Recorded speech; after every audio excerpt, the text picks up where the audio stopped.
The sheriff locked himself in the deepest cell and threw the key out. When the prison guard came in, he found him staring at the window in a daze. He told the sheriff not to do anything stupid, but the sheriff still said the words he shouldn't have said. I want to go out.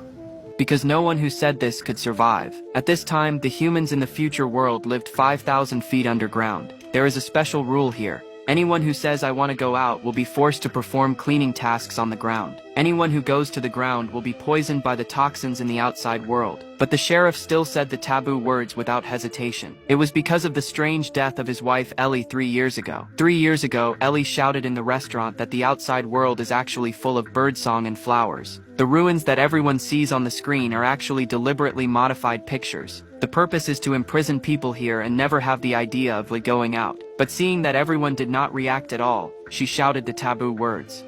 I want to go out!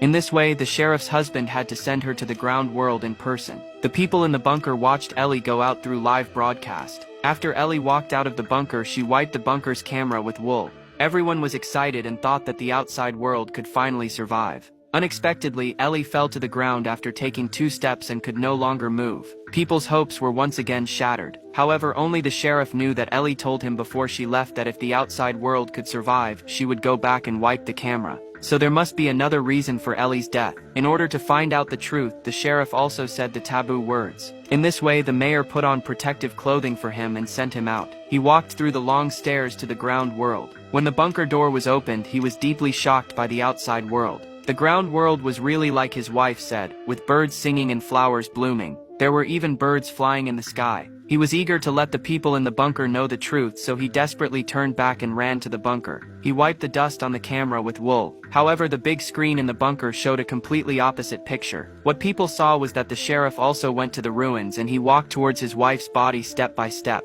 He felt dizzy after walking a few steps. He suspected that the real toxin might be hidden in his isolation suit. So he did something that no one had ever done before, which was to take off his helmet. But his physical condition was already very poor, and he fell beside his wife soon. The hope of surviving outside was shattered again, and only one woman realized that the sheriff must have had his reasons for taking off his helmet before he died.